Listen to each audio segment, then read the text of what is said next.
Bismillahirrahmanirrahim. Assalamualaikum warahmatullahi wabarakatuh. Salam perubahan.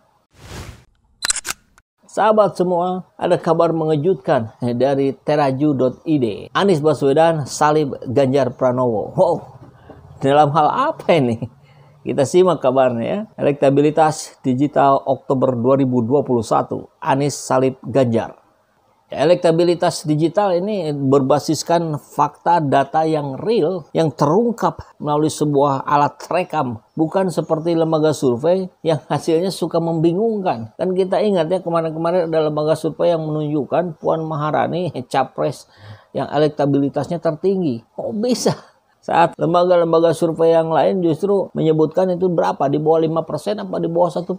Kan aneh ya. Dan kita tahulah semakin kesini semakin paham, semakin mengerti bahwa proses lembaga survei dalam mengambil data itu sangat patut dipertanyakan. Baik teknik pertanyaannya, baik cara menanyakannya, maupun teknik pengolahan datanya. Ya, sedikit-sedikit kita juga belajarlah statistik. Dan bukan rahasia umum lagi kalau para pejabat, orang-orang yang ingin menjadi pemimpin kemudian menyewa lembaga survei untuk memframing gitu. Ya seperti yang cerita yang tadi ada lembaga survei yang menyebutkan tertinggi Puan, nanti ada lembaga survei yang menyebutkan tertinggi Ganjar dan seterusnya. Ya masing-masing akhirnya menjadi seperti yang pesanan.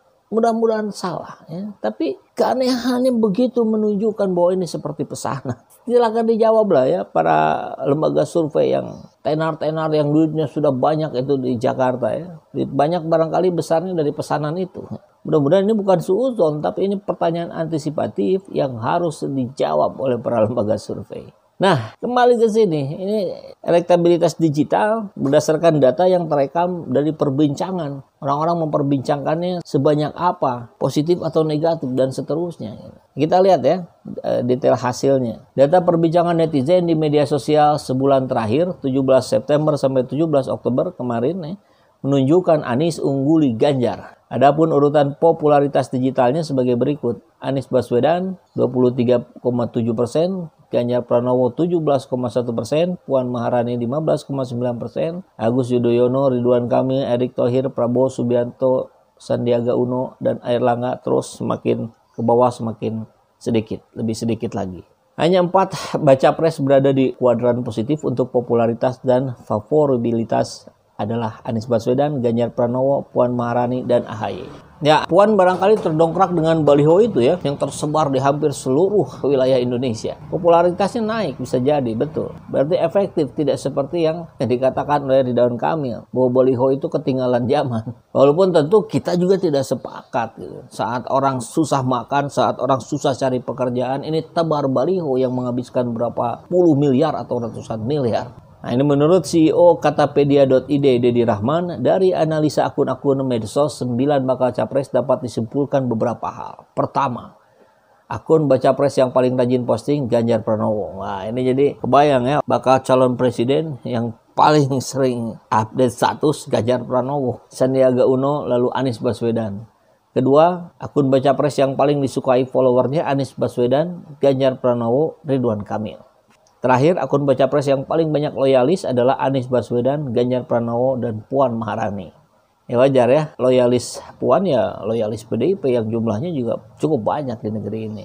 Ya saya kira data-data ini cukup mencerminkan seberapa jauh perbincangan. Jadi kan kita lihat ya, meskipun Ganjar yang paling banyak posting, tetapi yang paling disukai oleh followernya ya Anies Baswedan. Mudah-mudahan meskipun masih jauh, ini menjadi bekal awal kita, sahabat semua, komando menangkan Anies Baswedan, untuk meneguhkan sikap kita, dukungan terhadap Anies Baswedan menjadi presiden di 2024. Mudah-mudahan Anies Baswedan istiqomah dalam menjaga kedaulatan NKRI, dalam menunjukkan kepeduliannya kepada rakyat, dalam menunjukkan keberpihakannya pada umat Islam. Karena kalau satu waktu Anies Baswedan kemudian berbalik arah seperti Prabowo atau Sandiaga Uno, maka kita pun tidak segan-segan untuk menghentikan dukungan ini dan bahkan mengkampanyekan untuk tidak memilih Anda.